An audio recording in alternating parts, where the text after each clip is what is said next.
Almost nobody goes broke from bad arithmetic. They go broke from being forced to sell. On a Thursday morning in the last week of October, a real estate developer walked down Wall Street toward Broadway, tearing a strip of ticker tape into bits and scattering them as he went. Nobody ever saw him again. Abraham Szymanski had been right about the 1920s. So had almost everyone ruined beside him. Ask a man we'll call David. He earns more than his father ever did, and he has less put away than he did in his 20s. Every time the market frightens him, he sells enough to feel responsible, and every time he calls the relief discipline. What David wants is not complicated. He wants the leaving to stop. Everyone knows that patience is rewarded over long stretches. Nobody can explain what it costs, or why the people who can recite the price are so reliably the ones who refuse to pay it. Morgan Housel's conclusion, after a decade of writing about money, is one the industry finds faintly insulting. Getting money and keeping it are two different skills, and only the second one compounds. David is good at the first and has never been good at the second. The car outside David's building is leased, and he cannot describe it without saying what it costs a month. The figure arrives before the color does.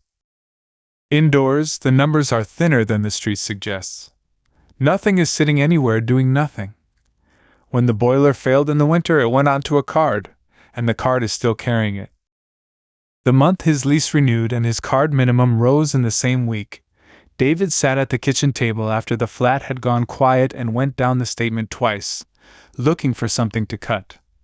He found a gym he had stopped using and a streaming service he had forgotten about. Together they came to less than the food he had ordered in while looking for them. Standing still was already costing him. He had simply never been sent the invoice. A morning came when the number went red before it was properly light. David was in the stairwell of his building with the phone in one hand and a bag in the other, and the app had already done the arithmetic for him, in a color designed to be legible across a room. He sold. Not everything, enough to stop the feeling. By the time he reached the car, the sickness had gone and something duller had taken its place, and he could not have said which of the two he preferred. That afternoon the number came back up. It had not waited for him, and it was never going to. So the question David could not put down that week was smaller and worse than the one he had expected. Not whether selling was wrong, he already knew the shape of that answer. Whether there existed any version of him that could have stood in that stairwell and done nothing at all. But the thing that actually moved him arrived at a table rather than on a screen. A colleague mentioned in passing, meaning nothing by it, what he had put down on a house. David spent the rest of that evening doing sums about a man whose debts he could not see. A rookie ball player on $500,000 a year is rich by any definition, and broke beside a teammate on $430 million. That teammate is broke beside men he will never meet, and the ceiling is higher than anyone alive can reach. Housel puts the whole argument into a sentence a business school would refuse to print. Doing well with money has a little to do with how smart you are, and a lot to do with how you behave. Bill Gates said it of himself, addressing the graduating class of the school that had bought computer time in 1968. If there had been no Lakeside, there would have been no Microsoft. David has been grading himself against people whose circumstances he cannot see, and marking his own paper wrong for years. David started with something small and entirely undramatic. He stopped opening the app before work. Not a system, not a rule he announced to anyone. A decision to stop asking a question every morning that he did not want answered. It would not hold. But it was his, which was more than had been true of anything he had done with money in 2 years. Nothing had yet arrived to test it. In rural Vermont, a generation earlier, a boy was hitchhiking to school each day. Ronald Reed was the first in his family to finish high school. He fixed cars at a filling station for 25 years and swept floors at J.C. Penney for 17. He bought a 2-bedroom house and lived in it for the rest of his life. And a friend recalled that his main hobby was chopping firewood. Nobody in his town could have said one thing about his money, because there was nothing to see.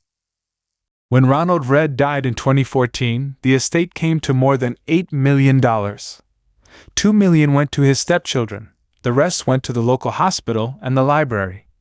There was no inheritance and no lottery ticket. There was a janitor who bought blue chip stocks and then did nothing whatsoever for decades. David's plan, once he had one, was the plan almost everybody makes. Earn more. Outrun the problem with income. He took the extra work and the shift nobody wanted, and for a year it did what it promised. More came in, then left in better-looking ways. The planet has been buried under ice 5 separate times, and the cause turned out to be almost nothing at all. A cool summer. Snow that fails to melt makes the next winter's snow easier to keep, which reflects more sunlight, which keeps the summer after that cooler still. The glaciologist Gwen Schultz put it exactly. It is not necessarily the amount of snow that causes ice sheets, but the fact that snow, however little, lasts. Which is why the least discussed fact about Warren Buffett is an arithmetic one. He began investing seriously at 10, and almost none of the money arrived until after he turned 50. David has been trying to force snow. What compounds is not the amount, it is that it lasts. 40 years ago there was a third man in that room with Buffett, and his name was Rick Guerin. Somebody bought his shares at under $40 each, and it was not a stranger. But the plan that ruins people is not earning more. It is earning more than whoever is currently ahead. Kurt Vonnegut once pointed out to Joseph Heller that the hedge fund manager hosting their party had made more in a day than Catch-22 had earned Heller in a lifetime. Heller answered, "I have something he will never have, enough." Housel is blunter. The hardest financial skill is getting the goalpost to stop moving. David's goalpost moved the evening his colleague mentioned that house. Housel learned the next move parking cars at a hotel, where he discovered that the cars say almost nothing. A man he calls Roger drove a Porsche until the week he arrived in an old Honda, repossessed, without a flicker of shame. The only fact a $100,000 car establishes is that its driver has that much less than before, or that much more in debt. David's lease is the same fact with a smaller number on it, and nothing he owns is hidden. So David canceled things, the gym, the streaming, a subscription he had forgotten he was paying. Housel's argument is that savings is the gap between an income and an ego, and the cheaper of the two to move is the ego. David moved the only one he could find, and by spring, the gap had closed again. One more thing, kept from a battlefield rather than a trading floor. 104 German tanks sat in reserve on grassland outside Stalingrad, and when the order finally came to bring them up, fewer than 20 of them started. Rick Guerin was every bit as good as the two men beside him. Buffett made investments with him, and interviewed managers with him, and then Guerin stopped being a name anyone mentioned. The investor Monish Pabrai asked what had become of him, and the answer was not about intelligence. Charlie and I always knew that we would become incredibly wealthy. We were not in a hurry to get wealthy. We knew it would happen. Rick was just as smart as us, but he was in a hurry. Guerin had borrowed to buy. The market fell by close to 70% in 2 years. The margin calls came, and he sold his Berkshire stock. Under $40 a share. Under $40 a share. Not a bad analyst, not a wrong call, not a man who picked the wrong companies. The same companies, held afterwards by the man who bought them off him. The difference between them was never what they owned. It was that one of them could be made to let go. Which means none of this was ever about earning. Getting money and keeping it are two different skills, and only the second one compounds. David has never borrowed to buy anything, and he is leveraged all the same. An income spoken for by the 5th of the month does the work of a margin loan. Engineers found the cause quickly enough. Field mice had nested inside the vehicles during the weeks in the grass, and in the historian William Craig's words, eaten away insulation covering the electrical systems. The most sophisticated army in the world stopped by mice. The case against all of this is stronger than the book's admirers admit, And Housel makes it himself. A pair of Yale researchers showed that a young saver borrowing $2 for every dollar of their own finishes substantially richer over a lifetime. That holds even for the ones wiped out young, provided they get up the next morning and carry on with the plan exactly as before. The arithmetic is sound.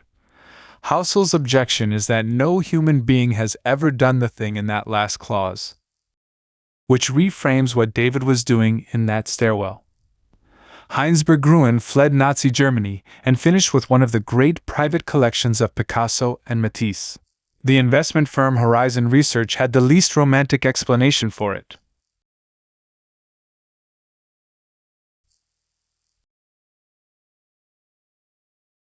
The great investors bought vast quantities of art. Most of what Bergruen bought was worth almost nothing, and it did not matter, because the rest was Picasso. Peter Lynch put the same arithmetic at its plainest. If you're terrific in this business, you're right 6 times out of 10. David sells in order to stop being wrong. But being wrong most of the time is the ordinary condition of what he is attempting. And selling is how a man turns being temporarily wrong into being permanently out. So he built a second plan, the cleverer of the two. Get out early, come back when it settles. A saver who put $1 in every month from 1900 onward and never once stopped finishes almost 3/4 ahead of the saver who sold during recessions and bought back in. Which is what Benjamin Graham meant by the shortest thing he ever said about margin of safety. The purpose of the margin of safety is to render the forecast unnecessary. The saving that counts is not earmarked for anything you can name. It is for field mice. Jesse Livermore came home on the 29th of October 1929 to find his wife and children weeping at the door. He had been short the market. He had made more than $3 billion in a day, and he told them so. They were fabulously rich and could do whatever they liked. Livermore was certain the worst thing that could ever happen to him had now happened and been survived. Within 4 years he had lost all of it, borrowing larger and larger to chase the feeling back. He wrote afterwards, "I sometimes think that no price is too high for a speculator to pay to learn that which will keep him from getting the swelled head." Then he took his own life. David is not Jesse Livermore, and the distance between them is the only comfortable thing in any of this. But the mechanism is the same size in both men. A number moves. Something in the chest answers before anything in the head has been consulted. A hand reaches for a phone. There was an evening in the middle of it when David sat in the car outside his own building for a long while before going in. Engine off, phone face down on the passenger seat. He was sitting in a leased car he could not comfortably afford, outside a flat where a boiler repair was still riding on a card, and for the first time the two facts felt like a single fact. Nobody was watching. That was the only part of it that was new. Ronald Reed was nobody's role model while he was alive, and that is the part everyone skips. Afterwards he was lionized, printed on front pages, held up as proof of something. For 92 years there had been nothing about him to copy, because every penny of it was hidden, including from the people who saw him each week.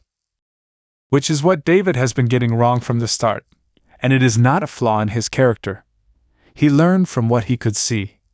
Everything he could see was somebody's spending. What actually accumulates is by definition invisible. The car not bought, the upgrade declined, the account nobody has been told about. Housel's phrase for it is that wealth is what you don't see. So David put the 3 things he actually controlled on the kitchen table: what came in, what went out, and how long he could last without either. The lease ran out and the car went back, and was not replaced with a better one. Money began going into an account that earns almost nothing and is not for anything in particular, which is the entire point of it. The first real test arrived the following year, and it was not a crash but a long gray slide of the kind that gets no name afterwards. David did nothing at all, and it took more out of him than anything he had ever done at work. Then the boiler went again. Not a market event. A boiler. The account that was not for anything in particular paid the repair in full. On the same afternoon, the statement was down again with nothing underneath it. Nothing had to be sold to fix a boiler. The phone was in his hand anyway, before he had decided anything. What stopped him was not willpower. It was the arithmetic of what he was about to buy. Selling would have purchased one thing: an end to the feeling. It would have cost him the only asset he owned that nobody could see. Which is the answer to what a good return actually costs. Housel's phrase is that volatility is almost always a fee, not a fine. A fee is handed over at the gate for something worth going in for. A fine is a punishment, and any sensible person arranges to avoid one. David put the phone in his pocket. The repair was paid for, the investments stayed where they were, and nobody at his work, on his street, or in his family has the faintest idea how close it came. A phone lies face down on a kitchen table on a weekday morning, screen against the wood. Behind the glass, a number is moving in a direction David would once have needed to know about, and it will finish moving without him. Nobody photographs that. There is no version of it that looks like success, which is why so few people do it. Getting money and keeping it are two different skills, and only the second one compounds. And from outside, that second skill is indistinguishable from a man doing nothing on a Tuesday.